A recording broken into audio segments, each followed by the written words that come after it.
Have you ever noticed how excited you feel when you talk about your dreams? And have you also noticed how, after talking about them too much, that excitement slowly disappears? This is a story about silence and how silence can save your dreams. In a quiet town surrounded by dusty roads and slow-moving days lived a young man named Arman. He was not lazy. He was not foolish. In fact, Arman was full of dreams, big dreams that could have changed his life. One day, he wanted to start a business. Another day, he dreamed of becoming a writer. Another day, he spoke of learning a skill and earning respect. But there was one thing Arman loved more than working on his dreams. He loved talking about them. Whenever he had a new idea, he could not keep it inside. He told his friends at the tea stall. He told his relatives at family gatherings. He even told strangers he had just met. "I'm going to do something big," he would say proudly.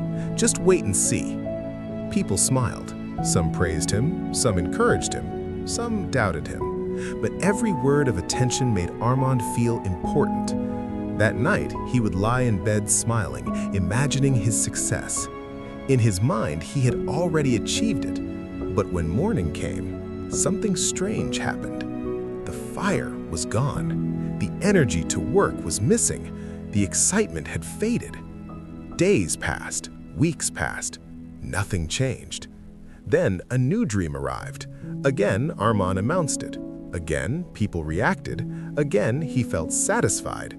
Again, nothing happened. Years passed like this. Dream after dream, words after words. No action, no results.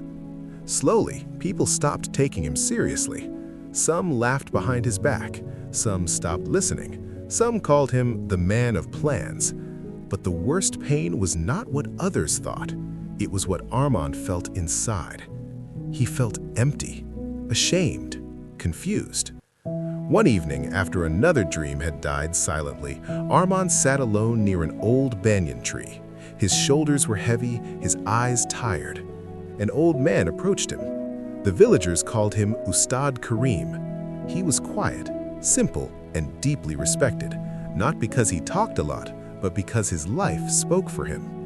Ustad Karim sat beside Arman and said softly, "You look burdened, my son." Arman sighed. "I don't understand myself anymore. I have so many dreams, but none of them come true. I start with excitement, but I never finish. Maybe I'm weak." The old man looked at him for a long moment. "Tell me," he asked, "what do you do when a new dream comes to your heart?" Arman answered without hesitation, "I tell everyone. I want them to know. I want them to believe in me." Ustad Karim nodded slowly. "Come with me tomorrow morning," he said. "I want to show you something." The next morning, Arman met the old man in a small garden behind his house. Ustad Karim held 2 seeds in his hand. He gave one seed to Arman. "Plant this in the soil," he said. Arman dug a small hole, placed the seed inside, and covered it gently. Then Ustad Karim took the second seed and raised it high in the air. He called out to nearby children, "Look, this seed will become a great tree one day." The children clapped and laughed. The old man placed the seed on a flat stone in the open sunlight. They left. Days passed. Every morning, Ustad Karim quietly watered the buried seed. He said nothing to anyone. Arman visited often. Slowly, a small green shoot appeared from the soil. Week by week, it grew stronger. Meanwhile, the seed on the stone dried under the sun. Birds pecked at it. Eventually, it disappeared. One day, Arman stood staring at the small plant growing strong in silence. Ustad Karim spoke gently. "A seed needs darkness to grow," he said. "It needs silence, protection, patience." He looked at Arman and continued, "When you speak your dreams too early, you expose them to noise, doubt, and praise. Praise feels good, but it steals your hunger. Your mind feels rewarded before the work is done." Arman felt something tighten in his chest. The old man continued, "When people clap for your plans, your brain feels success without effort. The fire that should push you to act gets burned in words. Armand lowered his head. That is why your dreams die, not because they are weak, but because they are spoken too soon. Silence filled the garden. That silence changed Armand. That night, Armand made a decision. He chose one small goal, and this time, he told no one. Not his friends, not his family, not even his closest companion. He decided to learn woodworking. Every evening, after his daily chores, he worked quietly in a small corner of his home. Some days he was motivated, some days he was tired. No one praised him, no one questioned him, no one expected anything. And that gave him freedom. He made mistakes, he corrected them, he learned.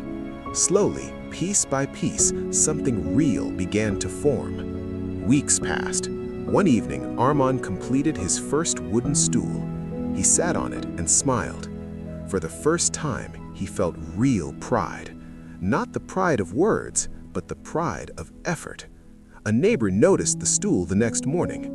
"Where did this come from?" he asked. Armand smiled softly. "I made it."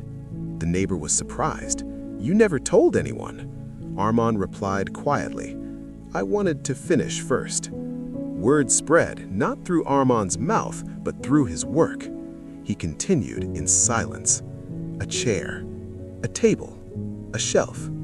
Years passed. Armand became known not as a man of plans, but as a man of results. He spoke less, he worked more, and his life changed. Now pause for a moment and think about your own life. How many dreams have you spoken out loud? How many times did applause replace effort? How many goals faded after being announced? Silence is not weakness. Silence is protection. Let your dreams grow underground in effort, discipline, and patience. When they are strong enough, the world will see them without you saying a single word. Because trees don't announce their growth, they simply grow. And one day, everyone notices. If this story touched your heart, keep it close. And remember, work quietly. Let success make the noise.